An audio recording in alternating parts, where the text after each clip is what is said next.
Carnet de rando sur le chemin urbain 5, c'est reparti pour de nouveaux épisodes, cette fois dans le Gard. Derrière moi, la Lozère et les Cévennes, devant la plaine du Gard qui arrive, mais encore un petit bout de Cévennes qu'on va découvrir cette fois avec Anthony. Anthony, salut. Salut. Merci de me rejoindre et de me guider pour ces nouveaux épisodes. Alors, qu'est-ce qu'on va faire aujourd'hui? Donc on va poursuivre ton itinéraire sur les traces du pape urbain 5. Donc on va poursuivre la phase cévenole gardoise. On va descendre sur Saint-Jean-du-Gard, prendre les vallées du Gardon pour aller jusqu'à Mialet, où là on fera un petit détour pour prendre un peu le frais dans la grotte de Trabuc. Et puis après on poursuivra la Bambouseraie et on arrivera à l'entrée de la porte des Cévennes à Anduze. Allez, on vous emmène avec nous, sortez la crème solaire, c'est parti pour la rando.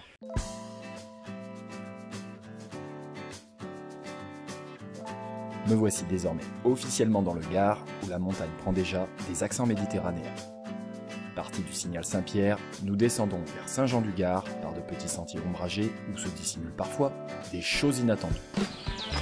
Là David, arrête-toi, stop. Sinon tu vas être comptabilisé. Comment ça? Là on a placé un compteur de fréquentation. Donc c'est 2 dalles enterrées dans le sol qui permettent de compter le passage du randonneur sur l'itinéraire. Voilà. Normalement il doit être là-dessous, voilà. Hop, et là, bon après il faut retraiter la donnée, là on est à 38 000 passages depuis 2010. Donc voilà, toutes les données sont rentrées dans l'ordinateur et après qui seront traitées par un logiciel. Voilà, ça nous permet de faire des analyses plus poussées de l'itinéraire et puis d'argumenter derrière l'intérêt d'intervenir sur les sentiers pour les raisons budgétaires, promotion, valorisation, intervention, travaux, voilà. La descente vers Saint-Jean-du-Gard se poursuit avec la sensation grandissante de ne plus être seul dans la forêt. Écoutez. Ah, je sais pas si vous entendez les cigales. Là, on se sent presque arrivé à la mer déjà. Je sais pas, qu'est-ce que t'en penses, Anthony? Encore un peu de chemin quand même. Le chemin urbain 5 fait maintenant son entrée à Saint-Jean-du-Gard en passant sous le pont-vieux. Ici, c'est le Gardon de Saint-Jean qui coule, à ne pas confondre avec celui de Mialet que nous allons rejoindre d'ici une petite heure et demie de marche. Dans ce secteur, beaucoup de rivières portent ce nom et se rassemblent pour finalement former le seul et unique Gardon que le parcours rejoindra plus tard en dessous de Vesnobre. Pour l'heure, c'est direction le pont des Camisards qui enjambe le Gardon de Mialet pour nous raconter une histoire chère au pays cévenol. Donc là on est sous le pont des Camisards. Donc les Camisards, c'est une histoire importante ici dans les Cévennes, puisque ces protestants, les agriculteurs cévenols à l'époque, sous Louis XIV, qui ont été persécutés suite à la révocation des dividendes en 1685. Donc c'est dans les guerres de religion de l'époque. Voilà, donc c'est vraiment ancré ici. C'est une grosse thématique historique au cœur des Cévennes en fait. Voilà, donc on met un peu de parenthèse ici, là, le chemin urbain 5, le côté catholique, pour se rapprocher du côté protestant, mais sur un chemin vraiment historique à la croisée de l'histoire. Et ici, d'ailleurs, sur Mialet, si tu veux en savoir un peu plus, il y a le musée du désert. Le désert, c'est un terme plus spécifique local qui signifie un peu comme le maquis pendant la Seconde Guerre mondiale, voilà, où les protestants étaient cachés dans les montagnes cévennes. Les Gardons, quels qu'ils soient, sont tous une invitation à la baignade. Mais pour échapper à la chaleur, vous pouvez également compter sur la grotte de Trabuc, à condition de savoir contourner les 2 km de route qui vous en séparent. Alors l'histoire c'est qu'il y a 2 bornes à peu près pour y aller par la route. Donc vous avez le choix, vous êtes courageux, il ne fait pas trop chaud, vous dites allez je me le sens, je pars par la route. Sinon vous faites comme nous, il fait chaud et vous ne le sentez pas, vous tapez le pouce qu'on va faire, il y a bien quelqu'un de sympa qui va nous prendre. Bonjour, on va à Trabuc par hasard, vous iriez pas? Bah si, bah écoutez, allez-y, montez, je vous emmène. Super, parce qu'on a un peu la flemme de marcher en fait. Ah c'est pas très loin, mais je vous emmène. Merci.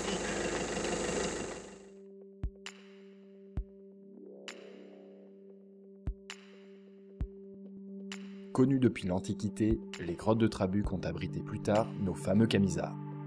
Aujourd'hui, elles accueillent près de 70 000 visiteurs par an qui viennent déambuler dans des galeries équipées et illuminées pour y admirer de superbes concrétions et des lacs souterrains.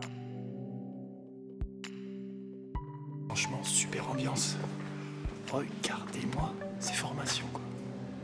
En plus, franchement, il fait beau. Une petite pause fraîcheur sur l'itinéraire. Débutée en 1899, l'exploration a révélé 7 km de galeries.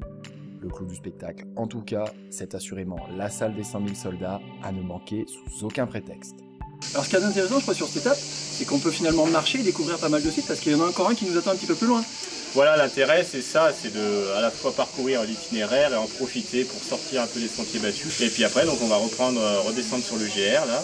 Et on va jusqu'à Anduze en passant par la bambouseraie d'Anduze. La fameuse bambouseraie d'Anduze, c'est un incontournable ici dans le Gard. Profitez-en sur chemin urbain 5, visitez-la, vous allez voir, nous on y va en tout cas. Voilà, allons-y. Bon, en tout cas, ce gardon à côté, tu sais quoi, moi ça me donne envie des fois de piquer une tête. Eh ben écoute, tu peux, il y a des plages sur le côté là. Tu peux traverser, quitter le chemin et Et aller faire un plouf. aller faire un plouf. Putain, si j'avais le temps, quoi. Je le ferais si j'avais le temps. Mais si vous avez le temps, vous, franchement, je vous le recommande. Vous allez voir ces petites vues sur le gardon là, ça donne juste envie, quoi. Voilà. À partir de là, la bambouseraie n'est plus très loin. Sur le chemin urbain 5, attendez-vous à un dépaysement total. Zen attitude obligatoire dans ce lieu qui invite au repos et à la détente. Alors à la base, c'est un passionné de botanique exotique, Eugène Mazel, qui en 1856 a importé différentes espèces de bambou, entre autres, et d'autres espèces végétales pour créer son petit jardin. Et ça a été repris et ouvert au public après, en 1953, 100 ans après, quoi, pour permettre la découverte de ce lieu emblématique du département. On a coutume de dire que c'est la petite Asie dans les Cévennes. Bah, c'est exactement ça, on finit par oublier complètement le gardon. C'est des paysans total, quoi. Exotique. Là, on est dans le village là aussi. Hein. Alors, on a changé de pays, donc ça fait... Après les Cévennes, le Gardon, on découvre... On a quitté le Gard, Laos. c'est ça. Bienvenue au Laos.